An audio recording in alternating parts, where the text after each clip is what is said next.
screen, but heavily implied.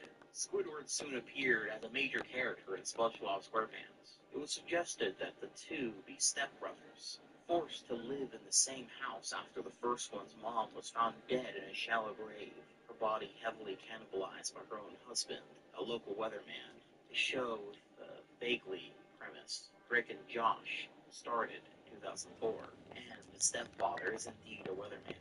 Lauer also suggested the younger brother have a doghouse in which he keeps various animal fetuses encased in acid that he regularly uses to poison his mother and have sex with his abusive stepfather, as told by Ginger W. soon after. A man captures the souls of children in a vacuum cleaner and then sends them to Hades? A phantom. A robot who goes insane on two brothers, kills one of them and wears his skin, pretending to be the dead brother in high school. My life is Teenage Robot. The list goes on.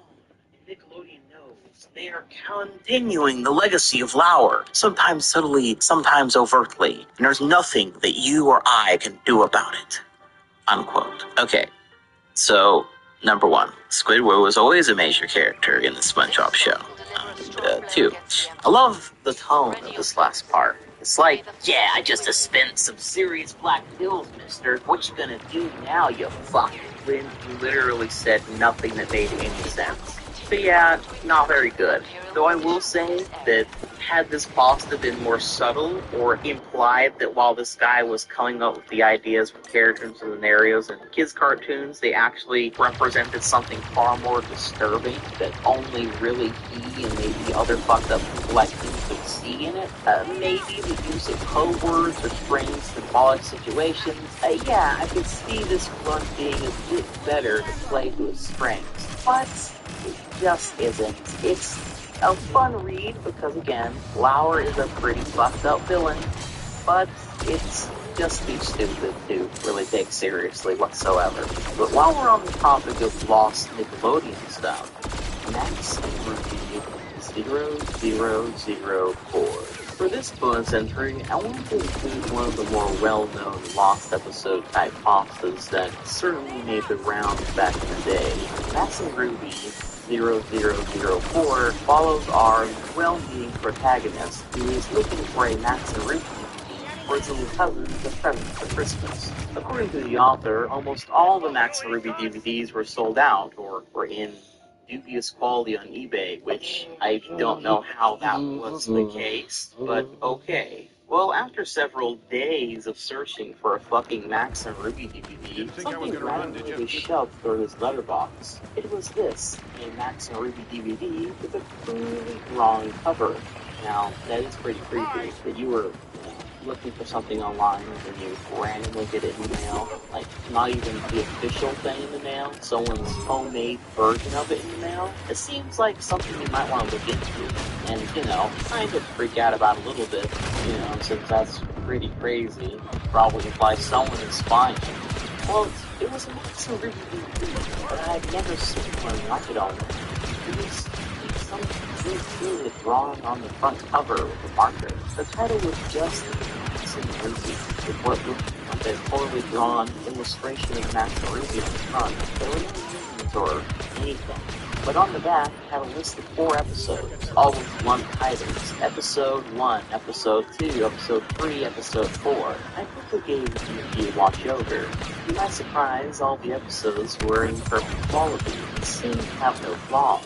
It was as if it was a real DVD, just with a homemade cover. But the only thing I thought appeared odd was the episode selection screen. The episodes had names, but they were all titled Max and Ruby 1, with the numbers being changed as it went down the list. The actual selection screen was just a plain white screen with black and white text and nothing else, unquote. So, they were just gonna ignore that you inexplicably received this thing?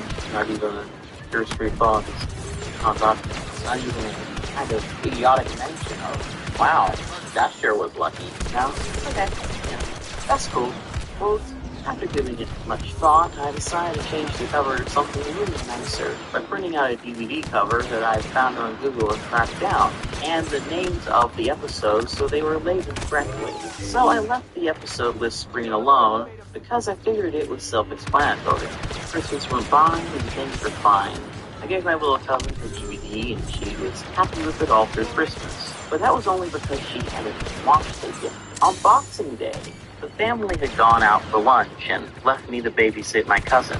I was not too bothered about being left at home. I figured now was a good time to put on the DVD for her. I had put the DVD in and allowed it to play, while I was in the kitchen eating my dinner. From what I could hear, she had watched episodes 1 through 3 so far. I was just about to finish off my noodles when I heard my cousin screaming in the other room, dropping everything. I ran into the living room and saw my cousin curled up on the floor screaming.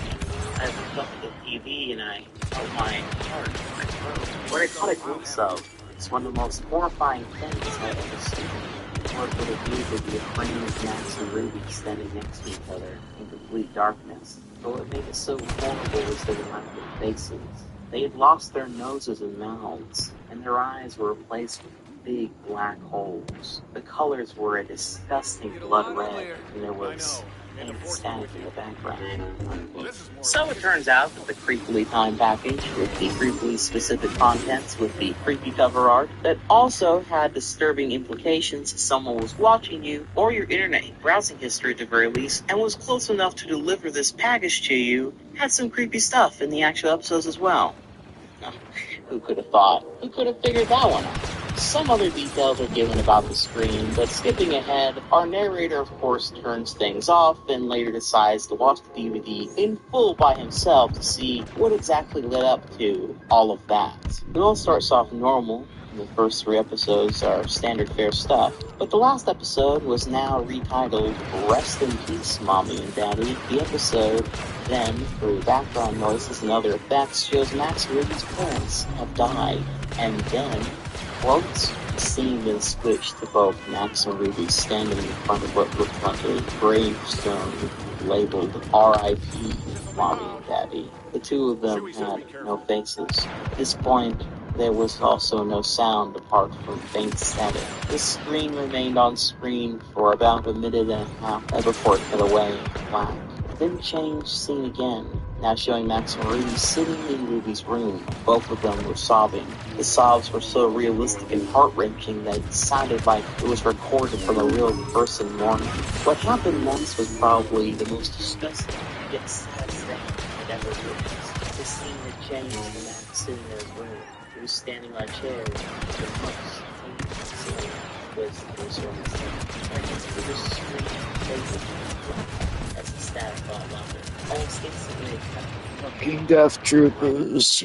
Horrific scream as the background turned black. The camera was panned on her face as the sound of a chair being flipped and the same choking from before began to play. The picture of Ruby's face stayed on screen for a good 5 minutes. This time her eyes had returned. It's the same gaping holes. Ruby then started crying, and as before, there was no other facial features. The static slowly grew louder and drowned out the sound of her cries. The scene cut to black with a loud sound. When the screen returned, Ruby was now standing on her own in the garden by 2 gravestones. One labeled Rest in Peace, Mommy and Daddy, and the other Rest in Peace, Brother. At this point, I had already been sick and was sitting all shaken. The episode seemed to have come to an end at last. As an old computer noise started playing, I was about to eject the DVD when the same image came up like it did on the TV before. This time, however, there was text above the 2 rabbits with red, "Death is our only witness." There were no credits or anything else. I stayed on this for a few seconds before the DVD finally popped out of my laptop. Pretty intense stuff, especially the DVD popping out of the laptop by itself. Our author ended up destroying the DVD after all that, but made sure to note that he took a few screenshots beforehand so you could all see these images. But he didn't have the forethought to just upload the whole episode online, further prove his story. The story ends with the following. Quote, "It was a late night and my parents had gone out for dinner, leaving me to watch TV. I heard what sounded like someone posting something through the door. At this point, the DVD had left my mind since I hadn't told anyone about it. However, it all came flooding back when I looked down at the letter in front of me. It was just messily folded up. It said, 'Death is our only release.'" unquote. And that's Maxaruby0004. It's not an exceptionally good creepypasta. In fact, it's pretty shitty. Though I do like the inclusion of so many pictures to add some visuals to the story. I also like that the story implies there is something far more sinister behind this lost episode. That being whoever the fuck the guy who was that gave him this DVD and parting message actually was. The only problem is the story never explores that far more creepy part. It seems more like a means to get this episode in our guy's hands rather than what it really should be, a far more creepy focus, at least in my eyes. But again, I wanted to include this story because it was pretty popular back in the day. Hell, a lot of Lost episode creepypastas were. Good, bad. 73K, holy. Speaking of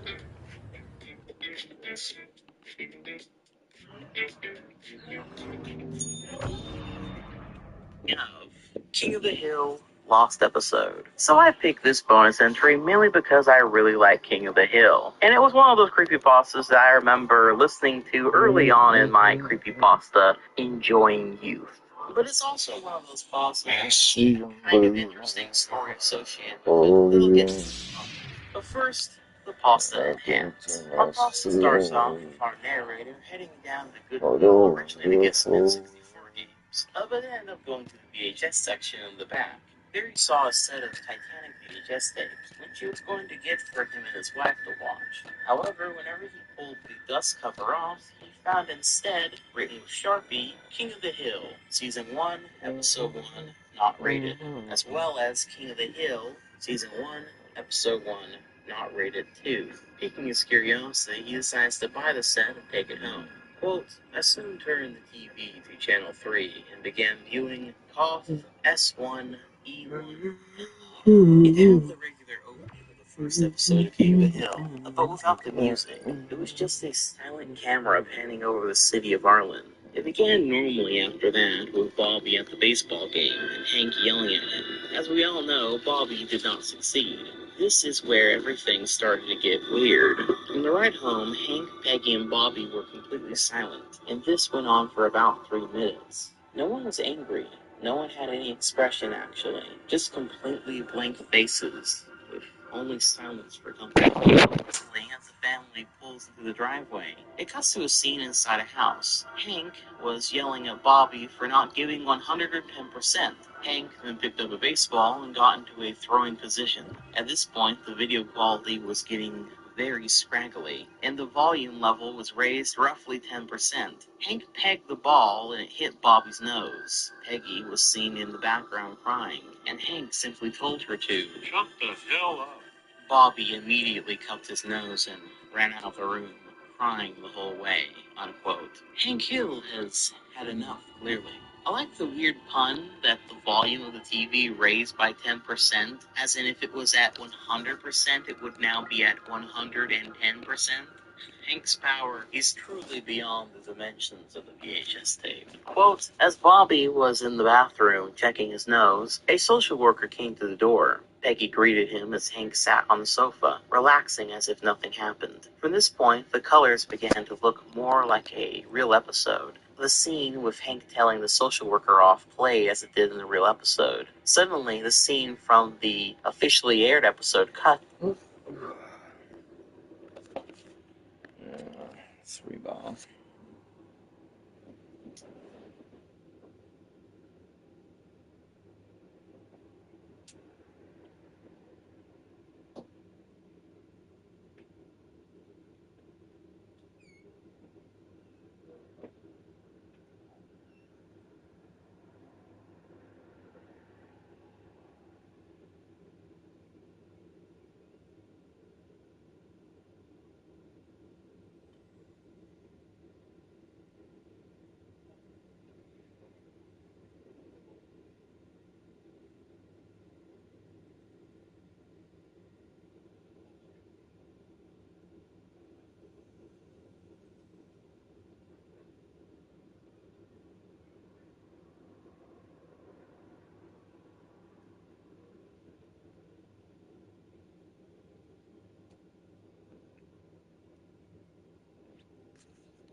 To another scene, which was not from the real episode. It was a scene with more ragged video, yet the audio remained the same. This scene depicted Peggy sitting on the phone late at night, most likely contacting child services to tell them about how Hank purposely threw the baseball at Bobby. Hank suddenly walked through the doorway. He was in the bathrobe and had no glasses. He grabbed the phone. "Who the hell is this?"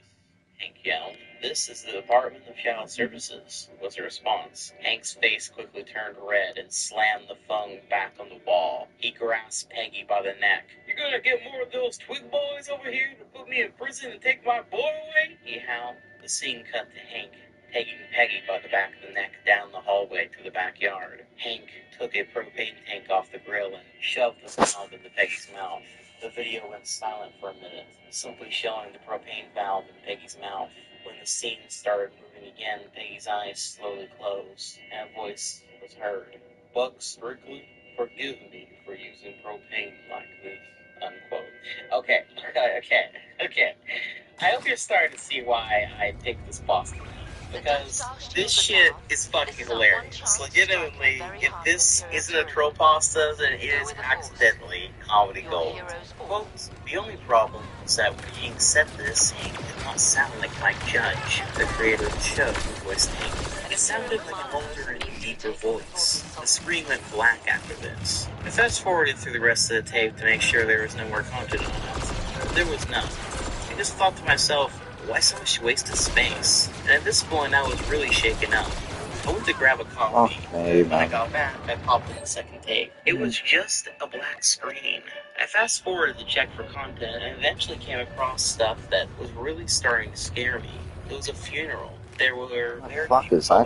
There was only various forms of gray and black, and the colors of people's faces. It just did not seem like a real video episode. Funeral was for Peggy. Attending it was all of the Hill's neighbors, including some acquaintances such as Hank's father, Cotton, and John Raghorn.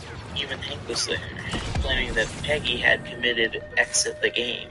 As Peggy's coffin was lowered into the hole, it faded into an overhead view of it being lowered. This part really scared the shit out. It was a somewhat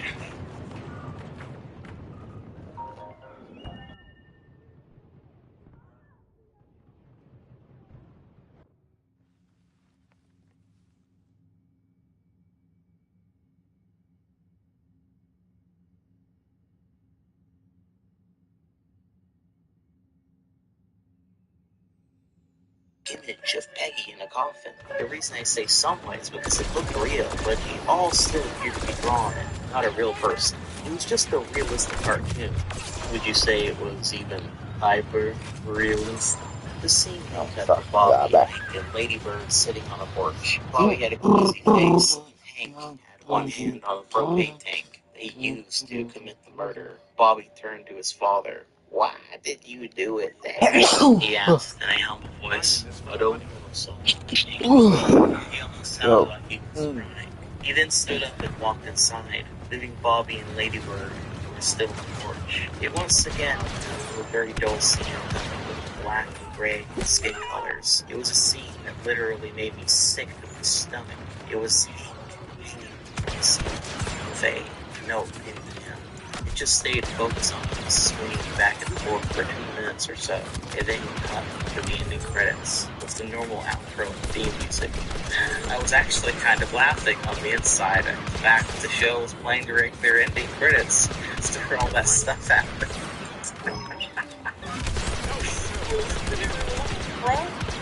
I was really more confused and creeped out at it. I went on some forums but found nothing about this episode.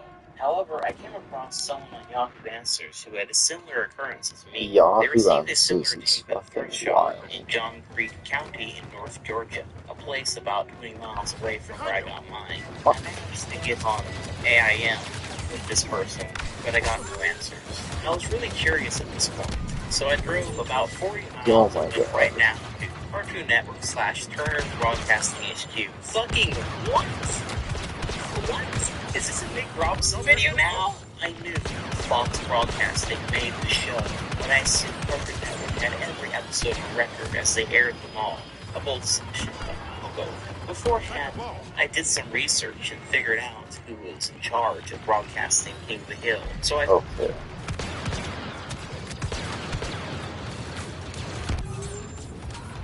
This coffin was lowered into a hole. It faded into an overhead view of it being lowered. This part really scared the shit out.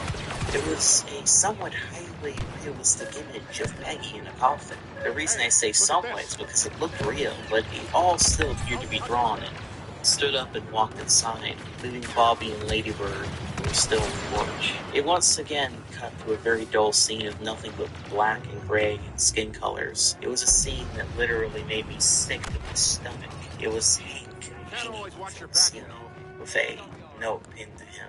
It just stayed focused on him swinging back and forth for 2 minutes or so. It then cut to the ending credits with the normal outro theme music. I was actually kind of laughing on the inside at the fact that the show was playing the regular ending credits after all that stuff happened. But in real life, bro? Well, I was really bored.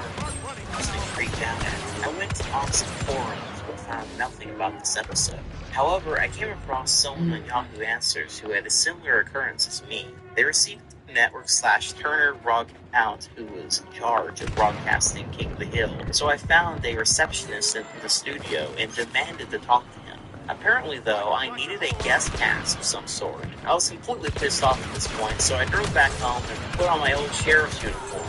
I was a sheriff in John Creek County about 3 years ago. Oh When my I went back, god. although it was unlawful, I used my badge to talk to him. This is so fucking great. This guy walks the Cartoon Network headquarters with a couple of King of the Hill VHS tapes, and it's like, what the fuck is this? I know that you know, bitch. Since that doesn't work, he breaks the law to get in now. This went from a casual guy watching a King of the Hill Lost episode and honestly being mostly chill about it, to this in the span of like a couple sentences.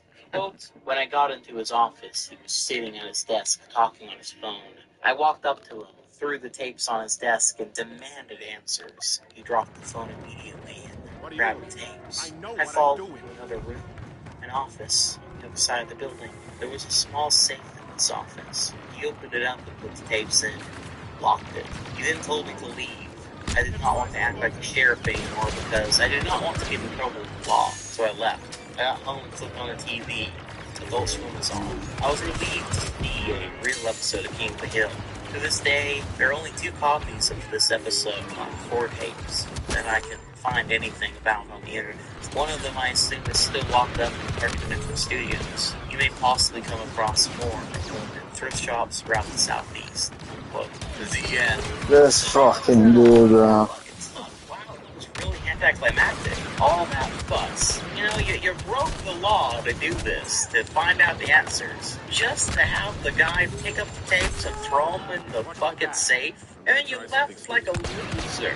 I mean, at the very least, if you're gonna go through all this effort, you might as well hold on to the tapes. Make sure that he can't just hide them away from you. They're basically your leverage if it's really something that crazy or whatever. But wow, it seems like somebody wasn't giving 110% here, though, for sure. In all seriousness, though, this is one of my favorite Lost episode preview postings for everything I've just laid out before you. It's weirdly subtle in the beginning and then goes completely over the top by the end. The only real complaint I have is I wish it would have gone on further. I wish it would have gone even crazier. We should have had some kind of crazy backstory associated with the tapes. But alas, it ended too soon.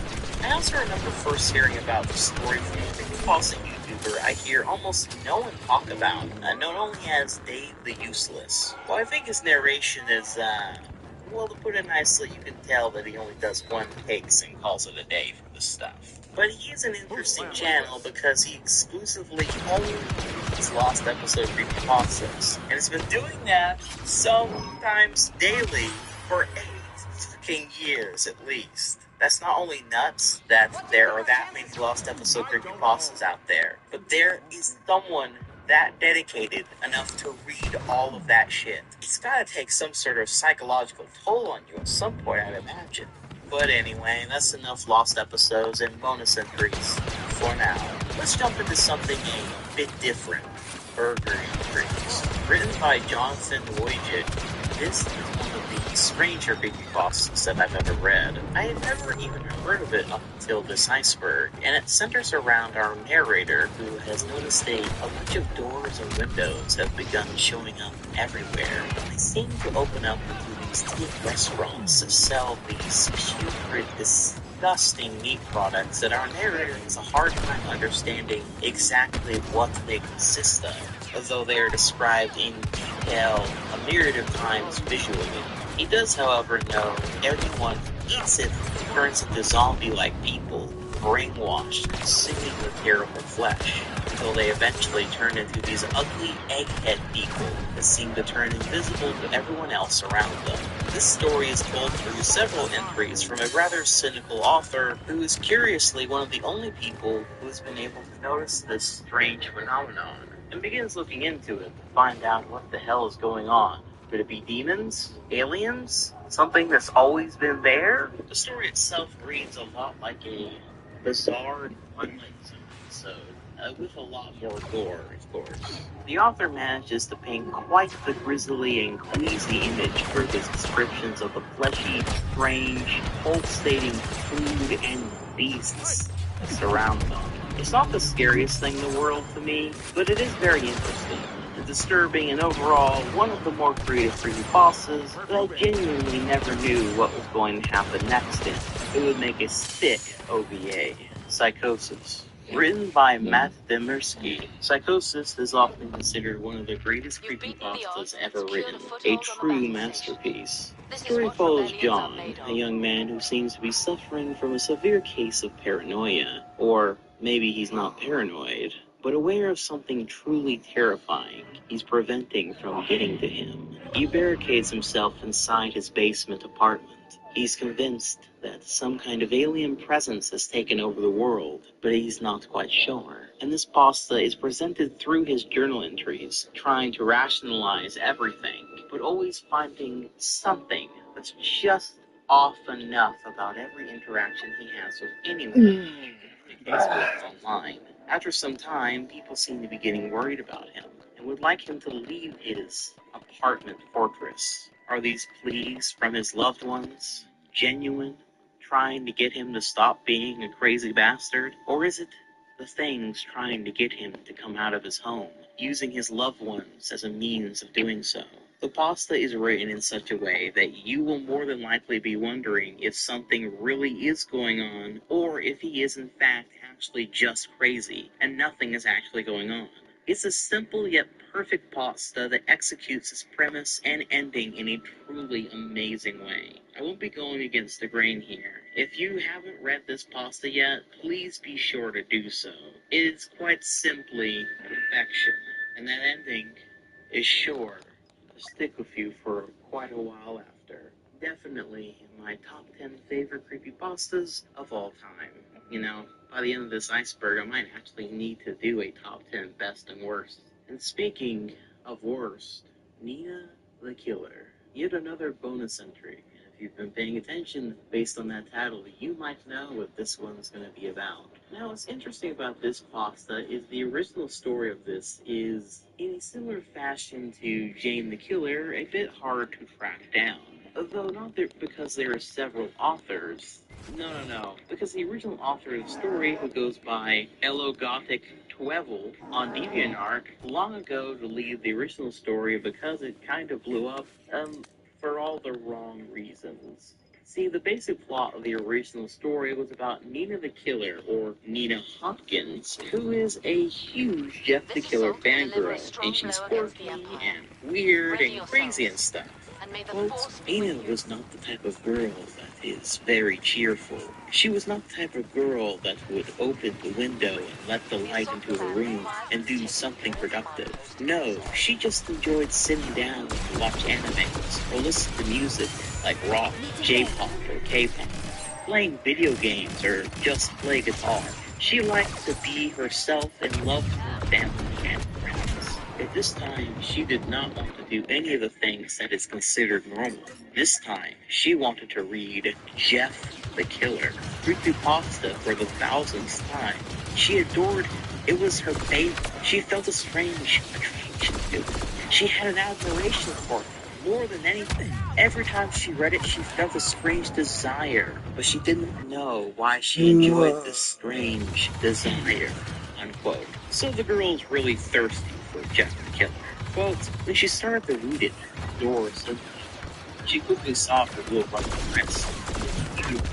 That's Nina thinks Chris is her prince. She loved calling her little brother Prince, because when she was just little, her mother would always tell her fairy tales when it's bedtime. She liked this type of stories, and she thinks the princes of fairy tales looks like her brother Prince. Prince has dark black hair, fair skin, and light green eyes, like his late father.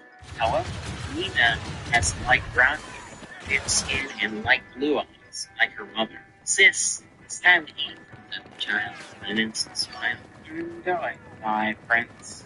She picked in the cheeks of her little brother. Don't you see, beyond this opening, Nina started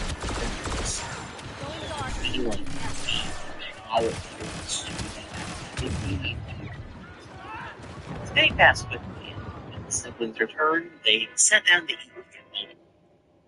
On this for a few seconds. Went to school, but this time they went to the bus to avoid meeting the trio again on the road, unquote. You know, you gotta wonder, not only with the doctors of creepypasta universes, but with the parents, you think they'd look into who the hell beat their little kid up to an inch of his life, or who's eternally bleeding? Does anyone care about that? Like, at all? Well, when they arrived in the school, they saw the trio. Claudia, Malcolm, and Yoni are walking in the hallway. They seem to be searching for someone, but Nina was aware that the trio are searching for her and her brother Chris. The siblings decided to stay away from the hallway and must avoid being seen by them. The day passed quickly, but unfortunately, the trio found them. Nina felt that she was being followed. When she turned her face to her back, she received a punch in the face and she fell to the ground. Then she saw her brother. He was caught in the arms of Malcolm. Nina tried to get up, but she received another punch in the belly. She fell back to the ground and looked up. She saw Claudia. I found you, bitch, said Claudia while standing in front of Nina. This is my revenge for attacking me last time, she said while pulling a gun. I don't want to fight you, Nina said while trying to stand up. Claudia immediately shot Nina using her gun, but Nina quickly reacted to it and avoided the bullet. Haha, sick anime dodge roll, bro. Nina stood up and ran as fast as she could to an abandoned house nearby. It was locked inside, so she climbed up to the stairs. The trio tried to shoot her with lots of bullets, but they couldn't successfully shoot her. Nina went inside in the bathroom, and she was trapped there. She wanted something to defend her. Nina, you gonna stick? Forget at what I did to your little brother, you idiot! Claudia shouted out from the abandoned house. Nina suddenly felt a combination of hatred and that need to kill someone. Nina looked around the room. She saw an iron rod. A twisted smile formed on her face. She took the iron rod and left the room. She quickly dodged the bullets and hit Yoni through the head, releasing a stream of blood. Some of the blood went on Nina's face, and there, something that changed her. Something broke, like a thin thread had broken. That thread that divides sanity from insanity. Malcolm and Claudia took a few steps back. Nina turned to their direction, showing a psychotic smile, making even Chris shiver with fear. Claudia tried to run along with Malcolm, but Nina hit Claudia in the head. She fell down, and Malcolm decided to release Chris from his hands, but Nina did not stop the violence. She attacked Malcolm in the head a lot of times, and making his head full of crimson blood. Claudia tried to get her gun in the ground, but Nina prevented her. Nina pointed her iron rod at Claudia. Nina, do you feel good? Chris said as he felt afraid from his big sister. Nina turned her face to him, a little more relaxed look, but she didn't stop smiling. Do I feel good? I feel great, my prince. Let's go home, Nina said to her little brother. Quote. So yeah, pretty much like Jeff the Killer, she kills her bullies. To be fair, they were just kind of crazy evil people, but I guess Nina is just insane now. Well then, that very night, after the murders, quote, it was midnight. The mother of Nina and her brother were sleeping. However, Nina could not sleep, so she got up. She looked in the mirror and smiled in a twisted way. She went downstairs and she was ready to do the craziest thing in her life. Nina walked into the kitchen. She drank a bottle of vodka and put it on the table.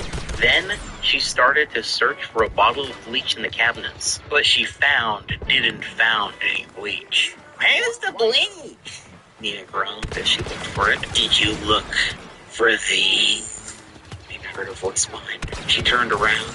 She was surprised to found a guy at the entrance to the kitchen. He was holding a bottle of bleach. The boy had an extremely pale skin. His hair was black, and he had a disturbing smile. You're Jeff the Killer, Nina said. I've been observing you for a while. I think you have become a killer like me.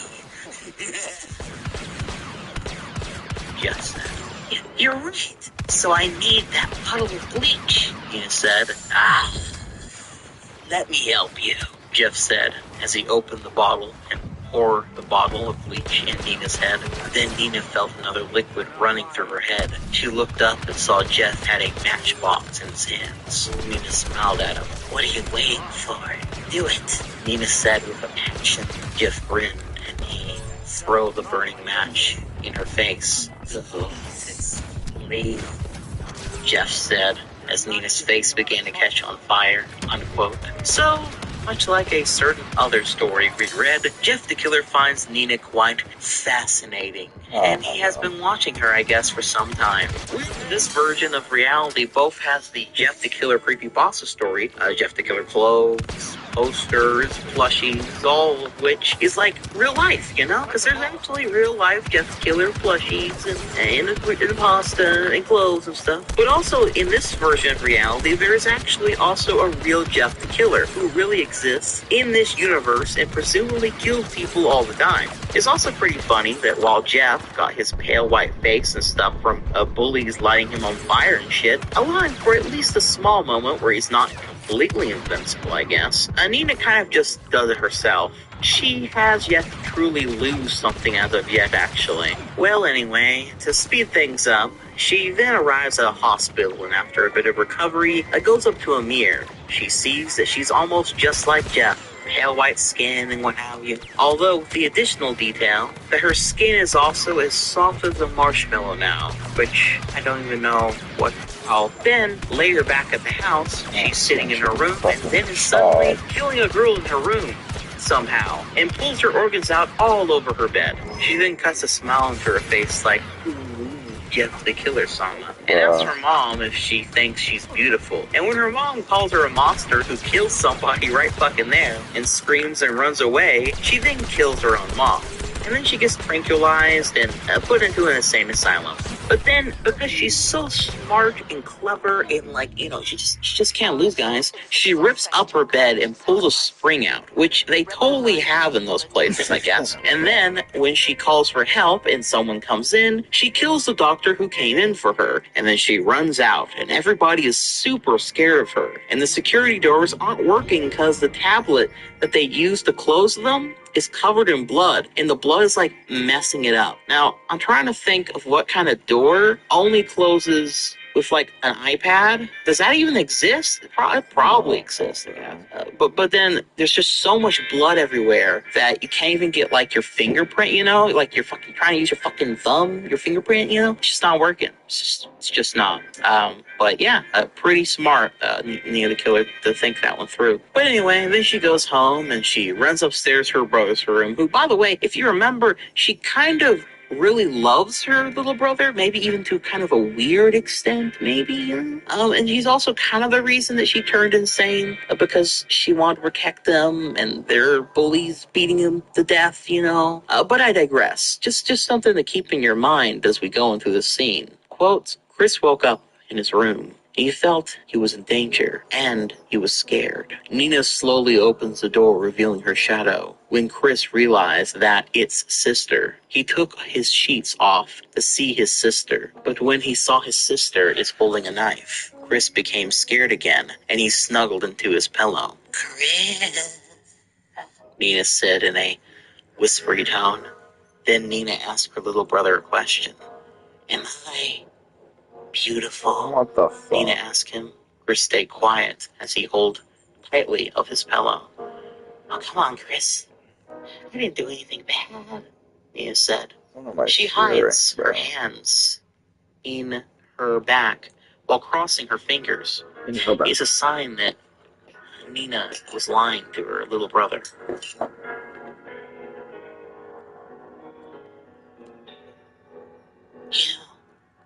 I feel much better now. Let's start a new life. Will you come with me? Nina said as she gets closer to Chris. Her little brother nodded at her. Oh, good boy. If you want to join me. What the fuck am I even hearing? Nina kicked the front door of the house while carrying her little brother on her back. Chris was dead. His dead body was smiling. That looks very innocent, but his eyes was wide open. That makes him look like still alive. But in reality, he's already dead. He was covered in blood and has multiple stabs. Nina took a few steps at the entrance, and she slowly looked at her little brother. Chris will kill one people and make them all asleep, Nina said. She put down her little brother in the ground. Then she walked away to the streets, unquote. So, I guess she kills her little brother because she loved him so much. And, well, that's not important, right? I mean, what's important is that she turns into a killer, and she runs off into the night to find her true love, Jeff, joining him in killing people for fun. The end. Now, to be fair, the original author was using Google Translate to have their story in English, since it wasn't their first language. Originally, this whole story was in Spanish. So, even though the grammar is atrocious in this story, I'm going to cut them a lot of slack there, because, they didn't know better. Obviously, this story is bad. Like, really, really bad. It's so cliche. Full of Jeff the Killer fangirling, and it's literally one of the most Mary Sue type characters in the creepypasta scene. Thusly why the original author took it down, because, well, they weren't really proud of it anymore. And hey, that's perfectly understandable. I know I've written cringy shit in my past as an edgy preteen to teenager, so I can't be too harsh there, even if it's literally Jeff the Killer, but worse in every way imaginable. Except, of course, if you're like me, who loves reading cringy Jeff the Killer shit, in which case, this is the prime bib of Jeff the Killer junk. Truly something special. The general creepypasta community didn't like this story either, and it's often used as an example, like actually instructive example of what not to do when writing a creepypasta. That being said, there was sort of a meme culture around this character, Nina, and furthermore, those who do enjoy Jeff the Killer stuff, like unironically, ended up really enjoying Nina. And I guess there was something about Jeff the Killer getting a fangirl turned emo serial killer that for some reason really connected with people. So yeah, there would end up being a ton of rewrites of the story, fan art, especially those depicting Nina and Jeff the Killer together, and even having her be a rival to Jane the Killer, etc. I think a lot of people also like the idea of the Joker-like Jeff the Killer having a Harley Quinn-like Nina by his side. Made for some interesting fan fiction, fan art, don't you know? But since then, the original author of Nina the Killer has actually written a new version of her character from back in the day, actually extremely recently, with a redesign and everything.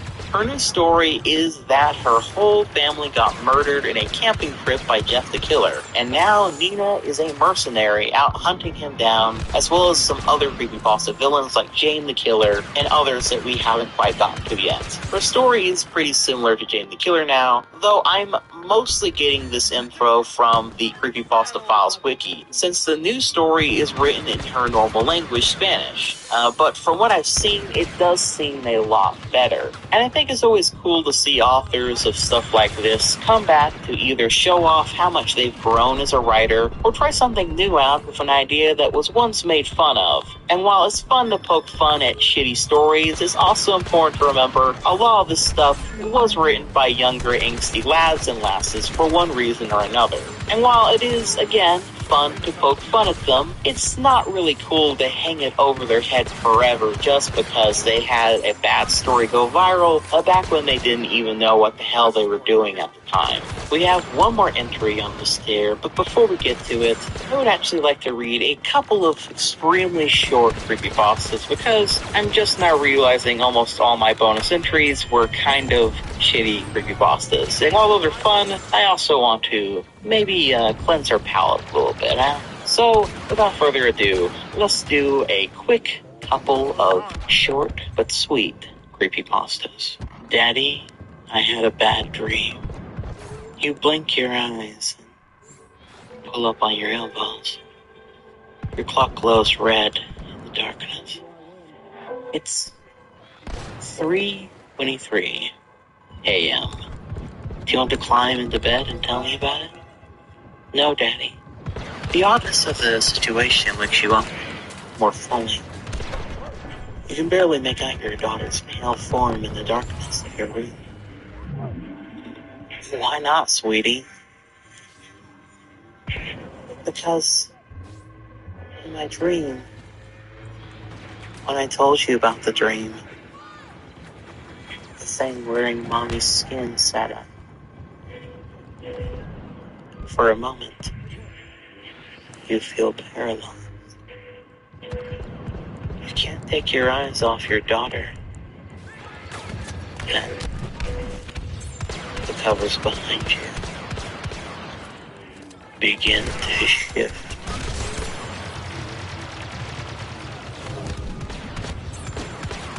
The masterpiece. I've been laying down for hours now. It's 5:35 a.m. There's not much I can do. You know what the worst part about my situation is? I'm in the same room with my parents. They keep looking at me. And I can't help but look back and try not to cry or scream. Their eyes are focused on me. Their mouths are wide open. There's a strong scent of blood, and I'm paralyzed with fear. And here's the thing. The second that I make any hint that I'm not asleep anymore, I'm completely fucked. I look down, and there's nobody worth to save me. I'm trying to think of a way out. The only idea I have is to rush for my bedroom door, run outside the front door, and scream for help, hoping any neighbors hear me. It's risky. But if I stay here, I'll surely die. He's waiting for me to wake up and see his masterpiece. You're probably wondering what's going on. I do get ahead of myself sometimes. About 3 hours ago, I heard screaming from the other side of the house. I got up and went to check on the noise, and I realized that I had to use the restroom. Instead of doing the smart thing and investigating, I used the bathroom first. Could have gotten myself killed right then for my stupid actions. But I actually did my business, took a peek inside the bathroom. There was blood. I got very worried, ran back to my room and hid under my sheets. Like the pussy I was, I convinced myself to go back to sleep. It was the summer, really vivid dreams. I heard my bedroom door open. Like the terrified child I was, I peeked from under my blankets to see what was going on. I could see something dragging my dead parents into the room. Whatever it wasn't human. I can tell you that. It was hairless, no eyes, no clothing. It walked like a caveman. Its back slouched as it dragged my parents. This thing was much smarter than any caveman. It was aware of what it was doing.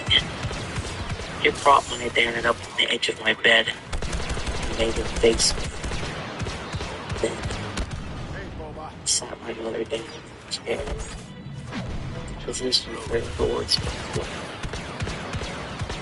First started rubbing his hands on the wall, staining them with blood, and drew a circle. To finish it off, scribbled a message on the wall, but I couldn't read it. But then positioned itself under my bed, waiting to strike. The scariest thing is now, my eyes have adjusted to the darkness since then. I can read the message on the wall. I don't want to look at it because it's terrifying to think about. But I feel the need to see before I kill. I peek at the creature's masterpiece. I know you're awake. And with that, it's time for our final entry this tier. And boy, is it ever a doozy. Tales for the Dogs game. So for our final entry this tier, we have what is officially the most bizarre and out there creepypasta I have ever personally read. And I mean that in every good way possible. The Dogscape is what is left of the world of man. And perhaps I ought to read the first log entry to explain the premise better. Quote, Log 1. I awaken. I do not know it at the moment. But this day marks my 4th straight year of existing in the Dogscape. I push myself up from the carpet of writhing, twitching dog flesh beneath me and rise to my feet, sweating. It took me a while to learn to balance on the layer of solid dogs, blankets each and every inch of solid ground. Nowadays, I can walk and run seamlessly and as fast as I ever could on soil or concrete, perhaps faster. It was a city once, I think, although which one I can't remember. I only owe my guess to the massive pillars of dogs jutting up into the sky. Perhaps ancient buildings now completely filled and overgrown by canine biomatter. I climbed one once, thinking my fingers and toes deep into the dog wall, beginning to purchase. After hours and hours of climbing, I was rewarded with an incredible vista of fur, in tongues and wagging tails, hugging the contours of the once barren land, stretching a single, pale, both heroes. Fuck Fancy Vader and Mole to fucking Boba helps. I hike to the gardens where the dog plants sprout up in bizarre shapes from the floor of the Dogscape, and reach up to pluck the fetal puppy fruits right off the wagging, energetic branches.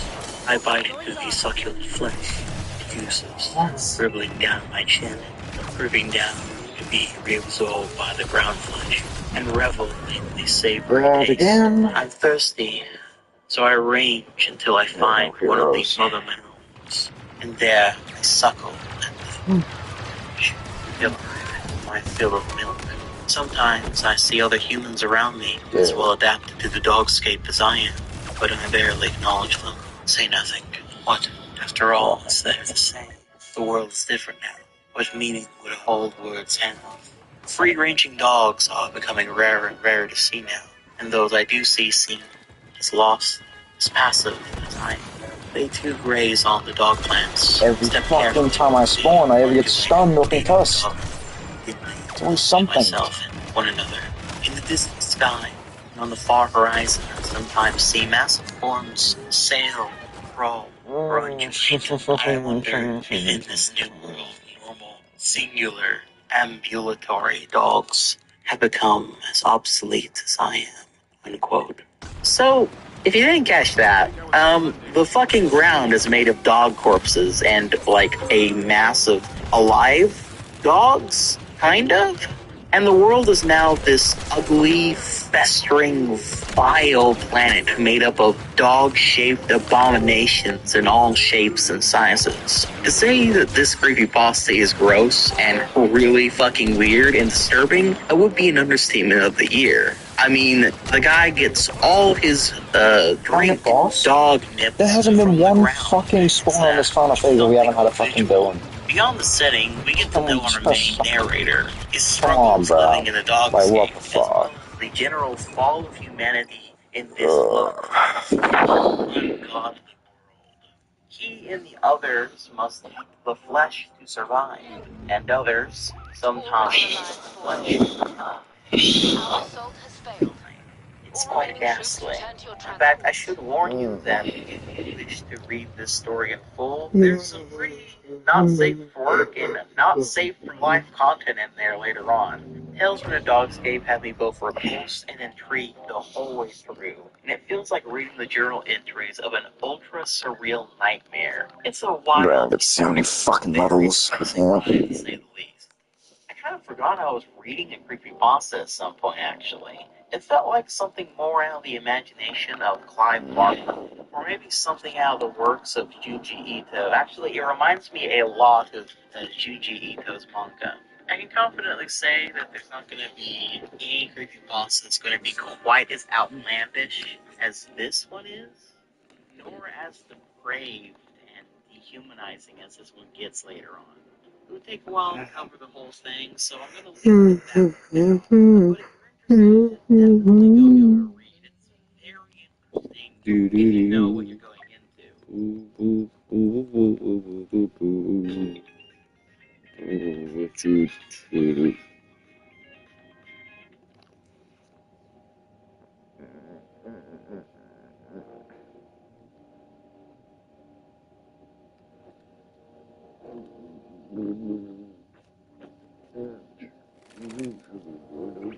We've lured the local Tatooine garrison into attacking us. Suspect their advance. My goodness. Look at that. Ronald McDonald House. Starting this next tier off, we have yet another one that was very famous at the time, but I don't really hear anyone talk about these days. The story starts with the following. Quote, I'm sure you've heard of the Ronald McDonald House charity. They provide housing for families of sick kids when they're in the hospital. Seems pretty innocent, right? Well, there's another side to the charity. There's another type of Ronald McDonald House, one that not many people know about. There's one in most big cities. You won't find it by looking for it. It doesn't have an address. It doesn't have a sign above the door. It doesn't even have windows. No, the only way you'll find it is if you're taken there. And that's how I found it. Unquote. The story then follows our narrator, a 15-year-old boy who is an orphan, and a bad kid who has been jumping in and out of homes for some time now. This has left this caseworker with only two options. Either he goes to military school in Lansing, or the Ronald McDonald House, which is the last place left. He decides to go to the Ronald McDonald house. But things don't go very well, like, at all. Quotes, well, we're here. The car came to a stop. I looked out the window. We had parked in front of a tall, gray, windowless building, sandwiched between two other industrial buildings on a narrow city street. I noticed that there was an address on the building to my left and one on the right, but none on this particular building, not even a sign. The time for our attack has come. The Imperial garrison on the forest moon of Endor must be defeated if our mission is to succeed. Get ready. Follow the caseworker. We have to capture a position before the attack continues.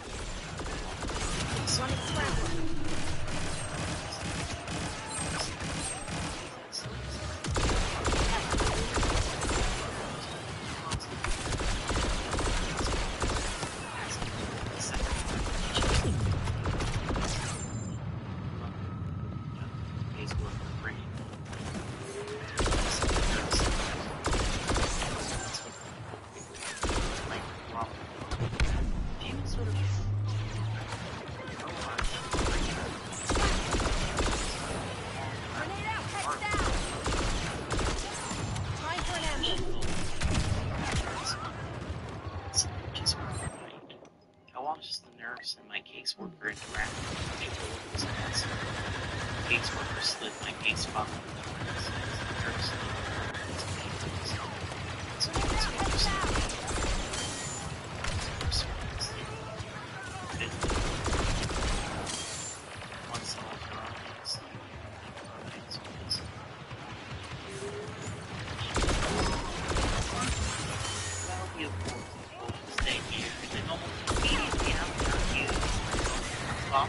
He's surrounded by a crowd making great strap him to a bed and start laughing as they flash knives, saws, and needles all around his face. It really goes from 1 to 100 very quickly, until he eventually blacks out. He wakes up in a dingy cell in nothing but a filthy hospital gown. The sound I'm in this for the money. Distance. The only other thing in the room, besides a small drain in the corner of the room, is his backpack. He unzips it and finds inside a photo album. Instead of photos embedded there, photos of himself and previous foster parents.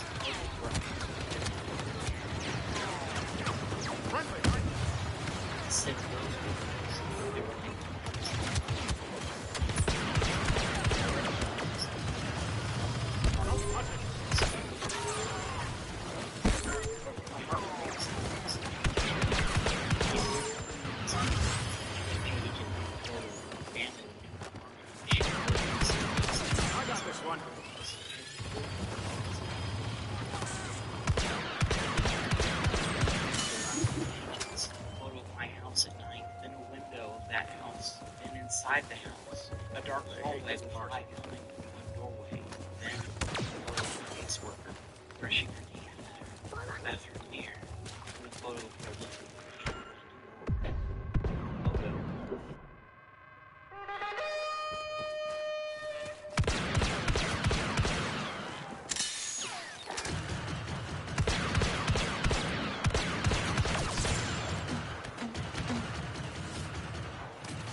this up now?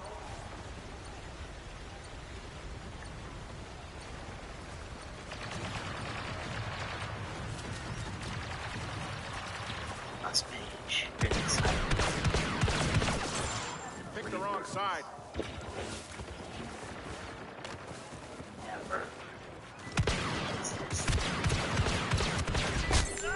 This terrifying incident is our narrator. Long. Right. So, all like classic water from where of water every day water all five. Sucking blood out of them and into this large round of lights. Just the pain said what the water start flaring and the group of clowns start chasing after them. In the basement level of the facility, rotting corpses were dying. Run and start all the light.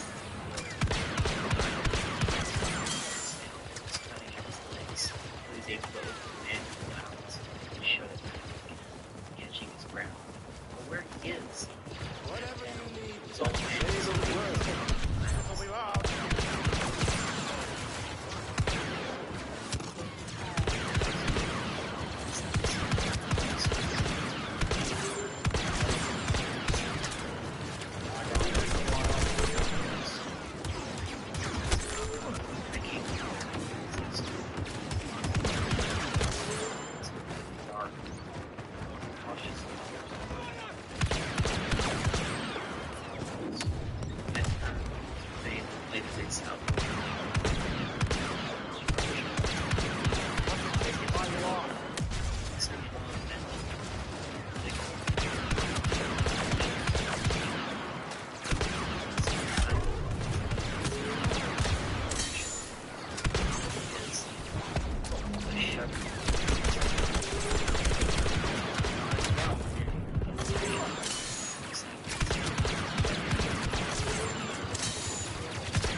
Come on, Bulba.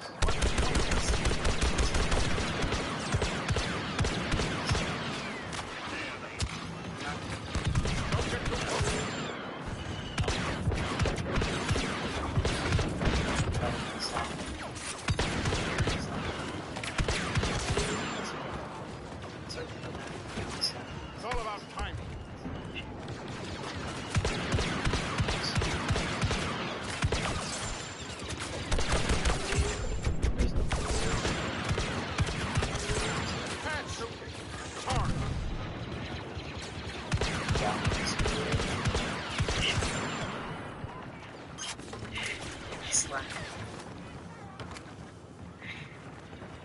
All I can do is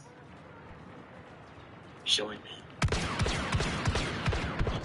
And that's the story of the Ronald McDonald House. And it's alright, even though this whole story is way outside the realm of reality.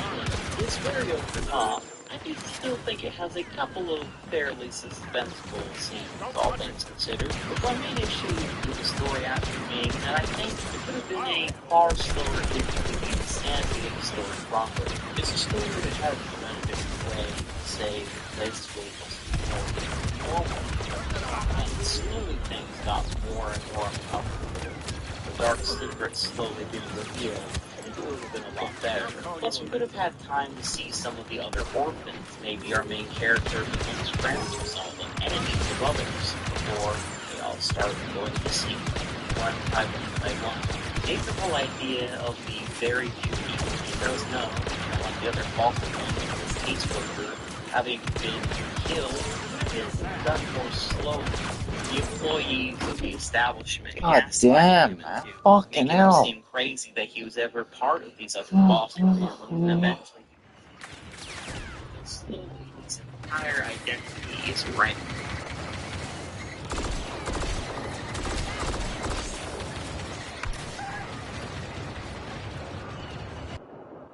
Really play with that whole orphan and lack of identity angle. But as it stands, it's not bad. It would make for a pretty decent horror game, I guess. Han Solo, I'm captain of the So Millennium the Falcon. whole kids being crucified and their blood going to some giant device was kind of, I don't know, it was kind of put me out of it a little bit. 'Cause it's like, okay, well, why are they doing that? What is that about? And it's never really explained, so that's a little whatever. But while we're on the topic of clowns, Jesus. Dude, this fucking thing just aimbotting me. Charles, our narrator, who's Sure. he's employing your house next to his heart. Oh my fucking house for that shit. Since he's just a kid, and his parents are often at work, he has lots of time left alone that day to sort of explore and play in his new giant house in the field. But there are really two things he was told not to do, is to never go into his parents' bedroom, and to never approach the figure in the field. While this being a creepypasta, the kid, of course, eventually goes deep into the field and approaches said figure, one which looked like a scarecrow from afar, but was in fact a clown.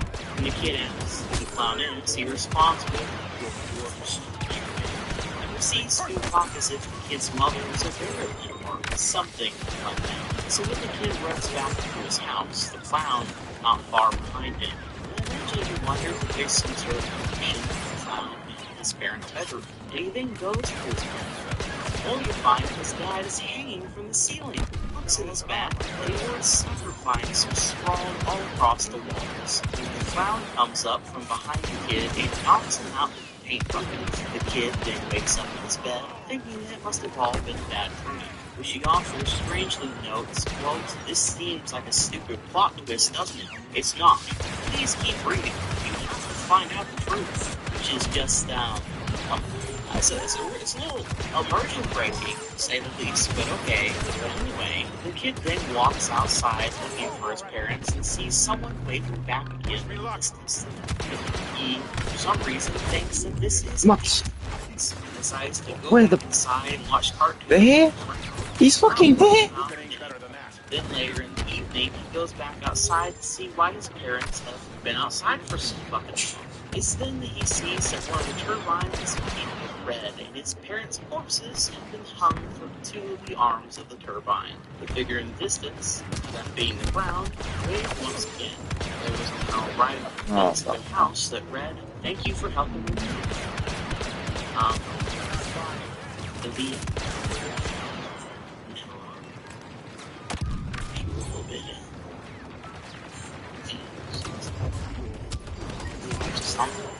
what the hell was that story even about? Well, don't worry, I've got the answer for you. You see, the story is actually about... Come on, you're really gonna fight? Well, anyway, it's pretty confusing what the fuck is going on throughout this whole story, to say the least. Like, who's the clown? What did his parents know? Or didn't know? In fact, it was all just so disjointed, I kind of thought that the twist was going to be that the kid was already... Jesus. This was some sort of strange purgatory. Two sonic explosions back to back. This one's just kind of nonsensical and silly. But, there actually... Graham, that. Yes. Yeah. From two fucked hours down there. I wondered if some of the questions and nonsense of the original story was maybe cleared up in this one. And of course, like all creepypastas, the prequel is far longer than the original story. So, what is it about? Well, this time it's about a 17-year-old and his family who go to the circus, and him and his brother eventually have to go to the child-only show, where he has to keep an eye on his little brother. This is all much to the annoyance of our protagonist, who couldn't care less about the elephants, people doing tricks, tiger stuff, and all the other general circus performance art. This all eventually comes to a head, however, when his parents, who are off doing something else, are introduced onto the stage, and their mother warns the both of them to run from this place. He pisses off the ringmaster, and just as the boys are getting very scared and they try to escape, they, well, don't. Now from here the story connects with the original, as we meet the head of the circus, the same clown from before in the field, seems to enjoy torturing and killing people, because of course he does. And he wants our young protagonist to paint with the blood of his victims, which he does for some time, thinking that it's in exchange for his younger brother's life. And then, well, I'll be honest, after that, the whole third act of the story just completely goes off the deep end again, being nonsensical and just plain bad. See, it involves the clown getting ready to kill our protagonist's younger brother and make him use his blood and paint as well, which I don't know why to do that at that point. It doesn't really have any motivation, but whatever. But then the clown's right-hand woman, named Melody, praise him for some reason, and then she helps them escape. And in their escape, they find this big field of turbines where there are a bunch of locked up children in there. So then they all help them escape, and then when the clown is up to them, Melody cuts her own arm, and that for some reason makes the clown like get passive for some reason. He like thinks that her blood is just so beautiful he cannot put his dirty hands on her, which she uses to her advantage, by rubbing her blood all over her protagonist. And then she stabs the clown, and it seems like he's dead, but not really, because then there's a police report as like an epilogue of the story after all of this, detailing everything that happened, and that the clown is still at large, and that our protagonist, for some reason, is acting like a serial killer now, even though he wasn't doing that at all before then. And it just seemed like he just wanted to get his brother out safe, but now he's like gonna become serial killer clown 2 or something. Yeah. So, did that answer any of your questions regarding the first one? Yeah. Maybe it did. For me, it did not. It's stories like these that really make me say, wow, at least Jeff the Killer was, like, coherent, like, at least I could, like, understand what was going on, even if it was really stupid. At least it had a sort of logical chain of events to some degree. But these two, I genuinely don't know what the author was going for here. At any rate, that's enough clown stuff. Next, Rap Rant. So this one's got a special place in my heart. It starts off with our narrator asking us if we've ever heard of a game called Nightmare. Quote, have you ever heard of Nightmare? Like a lot of other games from the 90s, it came with a VHS which you timed with your play. The character on the video would give you instructions on what to do while you played the game in real time. Being a scaredy cat, I refused to play it when my mom bought it for us. My brother was disappointed about not being able to play Nightmare, but my mom had a solution. She brought out Rap Rats. It was a cheap, dingy little thing, catered to kids my age. You went around the board, collected cheese, and the first player to reach the end would win. It seemed simple enough, and since it reminded us of Mousetrap, which we didn't have, there were no objections. We popped the movie into the VHS and set up the board. The first part of the video was just a simple explanation of the rules, as well as instructions on how the game worked. Then, Rap Rat came onto the TV.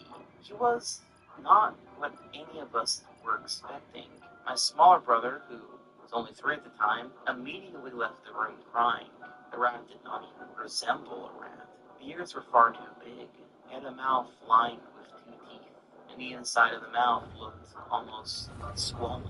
The striking part about it was the eyes. They were large. I asked then, father, then begged my mom to turn it off. Rap Rat suddenly shouted loudly, screaming and wailing, saying, "Wait for a turn." Demonic, low-pitched voice. It was not at all like his normal obnoxious, nasal voice. But you saying, Rap Rat repeats the bombs over and over and over again, and over the serious tone. Unquote. From there, something crazy happens. Quote, the video was indescribable. Images crossed the screen in succession, overcut with Rap Rat's expression and signs. The images were some of the things I was afraid of at the time. A person, a horn slowly stinging someone's eye, an extreme close-up of the tarantula, a pitch pulled right in the focus, and a bloody stream still moving. We immediately turned the video off, and I ran out screaming, slamming my door. It took my mom 20 minutes to convince me the video was gone, but I would never, ever see it again. I had nightmares all week about Rap Rat. There's then a time skip, and our narrator is now an adult. He's playing a movie game with his girlfriend, so he starts going through his old stuff, including his closet and finds an old Rap Rat game. This kind of freaks him out, and he explains to his girlfriend the story from his childhood, but she doesn't believe him. So he said something alluded to her by getting a VHS player and showing her the tape. Quote, I borrowed my neighbor's VHS to play the video for me. However, the images have changed. I saw a clown, its nose bursting and spraying blood onto the screen. I saw a woman with I saw a man being forced to get up a light hot metal and hold it in his outstretched hand, turning the scene into a leathery mess. The scratching I heard as a child making up louder and louder. Then Rat showed up and twisting and convulsing, his arms thrusting this way and that. The costume wasn't a costume anymore. The felt was real fur. His face wasn't plastic, but instead a bristle of thorns with teeth. The eyes turned inward and suddenly popped out again. Rat's huge fish eyes were inside out, staring You have fought right at valiantly, me, but watching we must my now every accept defeat. my every All expression. remaining forces He retreat. grinned wildly and gestured at my girlfriend and I with a single outstretched, inhuman hand. I could hear the faintest scratching at my window. The TV went blank, showed static. The scratching got louder. It wasn't scratching anymore, but thumping. The thumping of tiny feet on wood. My girlfriend embraced me in fear and my senses kicked in. Before anything else could happen, I stopped the video, ejected it, and unplugged the VHS. The scratching stopped.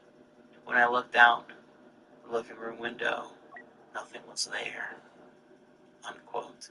Well, after all that, they tried to call the police, but they, of course, found nothing. Both he and his girlfriend began having nightmares every night. At some point, he wants to get to the bottom of this and, in his words, sue the company for damages, which, okay, fair enough, I guess. He finds out the name of the company that made both Rap Rat and Nightmare. They were once called a couple of cowboys. They, however, went defunct in 1994. Only 2 years after they created Rap Rat. We then get the epic backstory for how Rap Rat came to be. Quote, in 1992, the year of the game's development, a couple of cowboys had commissioned a manufacturing company in Haiti to create the doll portrayed in the game.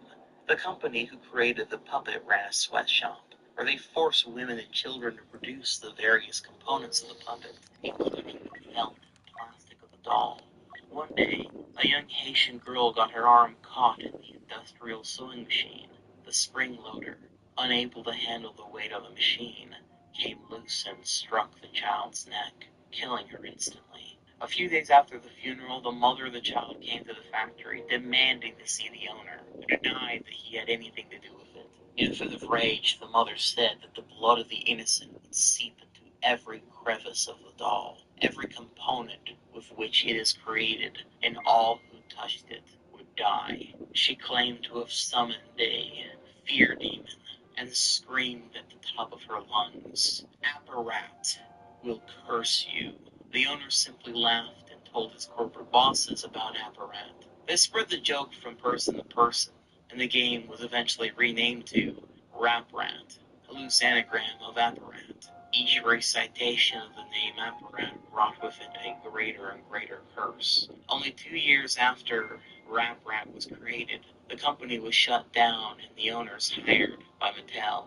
There were stories of the workers begging for days off, skipping work for weeks and weeks, finding the puppets in strange places. Sooner were the stories of self-exit the game, grim, violent self-exits of the game, in which workers would stab their hands and burn themselves to death, writing, I am fear, on the nearest surface in blood. Nobody knows where the Rap Rat doll went after the original creators disappeared. Some say that the last things the victims saw before going insane were large, sunken, fish-like eyes. Unquote. The story ends with a warning about never saying the word Apparat out loud, as saying a demon's name out loud is inviting it into your home. Which, since I'm the one reading the story, I guess I'm already fucked. You're welcome. And he also notes that, quote, a lot of people have been watching video, normal board games. That's the thing. It can be normal. It'll trick you into thinking it's just a puppet, and stalk you day and night. Unquote. And that's Rap Rat, and even though it's pretty silly, I actually kind of find it charming. It's a pretty simple, haunted game sort of story, but there's something kind of funny about it, and that I can't quite put my finger on. Maybe it's just the idea of this cartoon rat haunting children's dreams, and maybe I'm just going crazy at this point, you know? After reading this many creepypastas, I suppose it's just a fun, scary story that, while not super scary to me, I think is a fairly well put together little urban legend type tale. Not bad, and one I certainly remember fondly from the past. The Thing in the Window. I'm pretty freaked out. That thing has been there for almost a week. The figure in the window. It looks featureless. Only skin on a human frame. It is pressing itself against the glass somehow. I don't know how it got there. I don't know how to get rid of it. First I thought it was a prank. A doll or a mannequin that some jerks put there to scare me. But I realized as I walked out of my house to pull it away, it wasn't there. I shrugged it off, thinking that someone had hidden it while I was walking through my door. But I went back in and got the same window, and it was looking in, staring at me. I walked around my house yelling for whoever it was to come out, but no one was there. The thing is hairless and naked, and it didn't look like it actually had eyes, or even a face at all. But its head is turned toward me when I enter the room. When I sit at my computer, I can feel its faceless hatred, boring my head. When I turn around, it innocently turned in a different direction. Finally, on Thursday, I tried to open the window, but it's stuck. I think the thing's hands are keeping it down. But I got a good look at its face. Its eyes and mouth are behind the skin, pushing outward. It stared at me, smiling. I pulled back a fist and smashed it into the glass, determined once and for all to get rid of the glaring monster. I know I'm strong enough. That glass should have cracked, but it didn't. It shuddered under my hand, but it didn't break. That smile was wider and wider until I thought its head would break in half. It raised its own hand and bashed the window with its palm. It was mocking me. But I saw the faintest crack begin to appear where it had hit, and I backed away. No way did I want that smile in the same room as me. So I got a roll of duct tape and I started covering the window. I couldn't look directly at it. I nearly shit my pants just knowing it was watching me, but I couldn't help it. I took a quick glance at the skin-covered face, a small peek. It was angry. That menacing grin was now a gaping frown full of teeth. The skin had ripped away from its mouth, and I could see down its carnivorous throat. A menacing rumble started to fill the house, and that hairline crack began to spread like splintering ice. I pulled down the duct tape. The rumble stopped. The split skin sealed over, and I began to smile again. Now it's night, and the noise hasn't started again. There are no sounds, no rumble, no crackling glass. Everything's quiet now, but I can feel its claws gripping the back of my chair. I can hear its skin stretching as it smiles. It's watching me. Autopilot. So this one's kind of based all around its twist ending, but it starts with the following. Quote, have you ever forgotten your phone? When did you realize you'd forgotten it? I'm guessing you didn't just smack your forehead and exclaim, damn, a prose of nothing.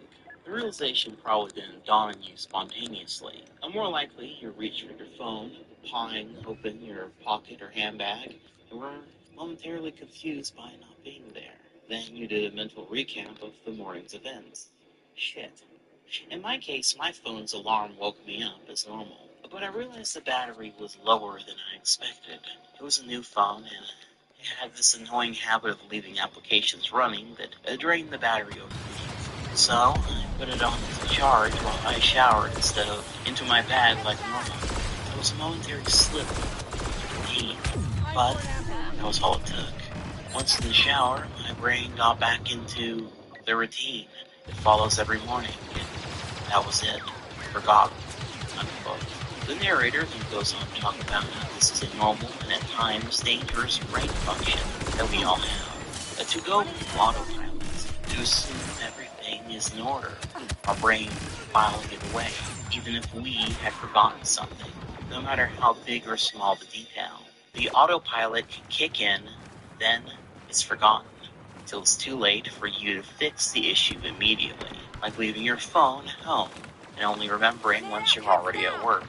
He goes on to talk about how his day went without his phone at work and all that sort of stuff, and really contemplating the idea of our brains going to autopilots. Now, that said, it is kind of hard to do what comes next, this twist justice here, because there's a fair bit of build-up after this. But basically, the dude gets in his car with his daughter, drives her up to her nursery, and then heads to his work. It's a hot summer day, the day baking those inside of the office building as he ponders upon the idea of autopiloting even more, and the strange quirks of the brain. He then drives back home, heads inside to finally grab his phone, when his wife asks where Emily is. It's at this point that he remembered something. He never actually dropped her off at the nursery. He only drove up to it and left. She had been in the car for 9 hours in the sizzling sun. He left his phone on the counter that day, the same day that he left his daughter for dead in his backseat. And that's the story. Pretty simple, but very dark all the same, with a pretty good build-up to a terribly tragic twist. Elevator Safety Guide. This one reads like an actual safety guide for other such things, with plenty of rules, such as only 10 people in at a time. Don't bring dogs into the elevator. Think I was gonna Be run, did you? respectful of others' personal space, etc. And then it starts going on about not touching the handprints on the walls. Don't look at the reflection of the passengers that aren't actually there. Don't get off on floors that don't exist. You know, scary stuff like that. And that's pretty much it. And not much to this one. Instant death disease. So this one is, well, I think it's about that time that we do another full review of Justice. Folks, I was a worker working at Colquhoun Laboratories, Wales. We work with drugs and medical elements, creating cures and vaccines. My boss told me that whatever I do, I should never tell anyone about what we were doing. He began acting strangely only a few weeks ago, when we began Project Axolotl. We were aiming to give humans the ability to regenerate lost limbs. But it went wrong. Horribly wrong. My boss called me up to see him. He was a tall man with dark hair. He told me that there seemed to be a problem with testing Area 5B, where my best friend was working. Of course, I immediately took the job of going down there and checking with him if all was good. It was not. My friend was sweating terribly and breathing heavily. His hands were shaking and he backed away from the testing area. I'd never been in the testing area. Well, not while I was a professor at work, anyway. I worked upstairs, where we formed chemical combinations, researched, dissected, and examined. I thought that in the testing area we'd be testing on animals. No matter how cruel that sounds, it sounded a whole lot better than what we were actually doing. Testing on humans. He backed away from the glass panel and I stared through, asking what was wrong. His hands trembled when he tried to pull me away, telling me not to look. The humans were there, all dead. I was immediately sickened. The idea of testing on each other sounded horrible, but I noticed that one was a woman. She held her child in her arms. We were also testing on small children. Suddenly she looked at the corpses. She looked at us and mouthed something. I looked away and didn't see. The sight of death itself proved much. But I heard a sickly groan from my friend. Red filled me. I grabbed him by the shirt and shook him. He gave a hollow laugh. if there were no We're getting eternal Jedi order. support. I felt the sudden need Skywalker to is get as here. far away as I could. I cupped my hands over my ears and closed my eyes, running, although bumping into walls, all the way back to my boss's office. I told him frantically what happened, waving my arms madly. My boss's eyes opened wide, but then he smiled. He grinned, began laughing. That laugh was not of mirth, it was of insanity. It drove me mad, his demonic chuckle streaming through the room. He explained. We had been forming a disease, a new special disease. It would instantly kill our opponents. He had injected one dose into the test subjects of I'm in this for the 5B, money. then told one of the men to read off of a card. Once he read it, he gave out a sickening gasp. He was dead. When his body was examined by scientists, the few rings of Christ. the thought of his caused me to vomit. They found that he had lost all his internal organs, all at the same time. His death had been instant, but excruciatingly painful for that fraction of a second. The thing is, the woman next to him heard what he said, suffered the same fate, only mouthed the words to the man next to her. He then shouted the words, only heard by the baby. The last woman was deaf and mute. The woman was terrified of losing her baby. She went insane, but did not show symptoms of the disease. She cradled the baby, broke Why is he backing up? Why is he backing up? Oh my fucking god. This stupid fucking co-op bot. Why would a fucking co-op bot back up? It never has done that. Ever. Never has fucking ever once backed up. Reads it, hears it, sees it lit red, feels it in braille, sees it on Morse code or click code or any language, is instantly killed. Instant. Although unbelievably painful, he said. He asked me if I wanted to know the name of the disease. I screamed no. My ears are right outside the door. When I peered back, my boss was laughing. He hadn't even said it. I went home, trying not to think about it. When I went to bed, I dismissed it as A, a crazy dream, or B, my boss pulling a prank. However, I felt